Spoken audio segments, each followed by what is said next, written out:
Agama dan spiritual adalah dua hal yang berbeda. Jika agama lebih menekankan kepada kebutuhan yang bersifat materi atau kenikmatan-kenikmatan yang bersifat badania, spiritual berhubungan dengan sesuatu yang berada di luar badan. Dia jauh lebih dalam kepada spirit. Spirit artinya yang memberikan daya hidup kepada badan. Karena itu, ketika seseorang mempraktekkan aturan kitab suci yang didasarkan pada kepentingan yang bersifat badania atau aturan-aturan yang bersifat ketat berkaitan dengan tindakan yang diajarkan dalam kitab suci, maka hal ini disebut dengan tindakan agama. Hal ini bisa kita perhatikan dari beberapa tindakan manusia yang mengatakan dirinya sedang beragama, dari caranya bersembahyang, dari caranya memohon, lebih mementingkan kepada keinginan untuk menikmati kehidupan yang bersifat material, kebahagiaan yang bersifat material. Ada dua jenis kebahagiaan. Kebahagiaan yang pertama adalah ketika kita mendapatkan kepuasan atas tindakan kita memuaskan indera-indera termasuk pikiran kita. Sedangkan kebahagiaan yang dua adalah ketika kita melakukan sebuah tindakan yang memuaskan bagi Tuhan Yang Maha Esa, maka kita mendapatkan kesenangan batin yang tak terukur nilainya. Dan kebahagiaan yang berdasarkan kepada kepuasan indera-indera biasanya berakhir dengan duka cita. Karena itu kebahagiaan apapun yang berada di dunia ini yang diterima seseorang setelah memuaskan indrianya, pada akhirnya dia akan mendapatkan duka layak, atau yang disebut sebagai duka. Karena dualitas yang ada di dunia ini itu selalu bersamaan.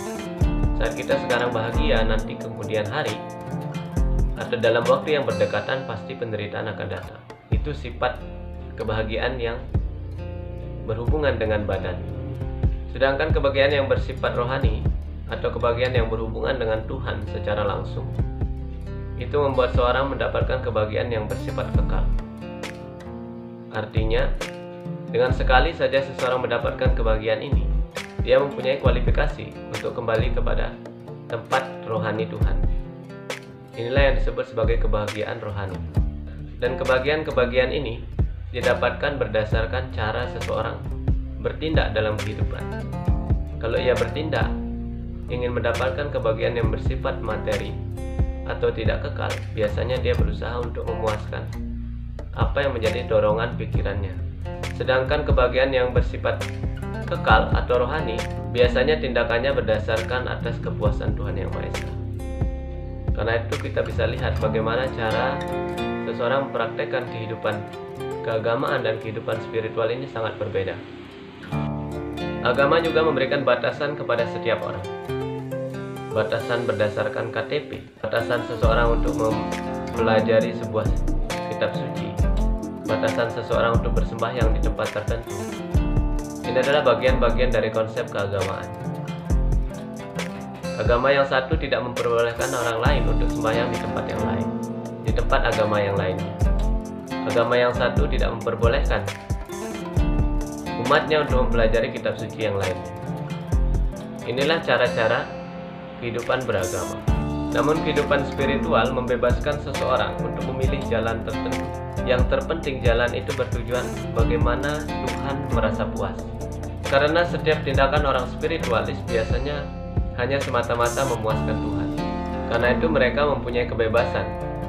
Kebebasan dalam hal memandang bahwa setiap praktek yang ditujukan kepada Tuhan, setiap kitab suci yang didasarkan atas wahyu Tuhan, dan setiap orang-orang suci yang turun atas perintah Tuhan, itu dianggap sebagai hal yang bersifat rohani. Karena itu para spiritualis tidak bisa membedakan agama yang satu dan agama yang lainnya.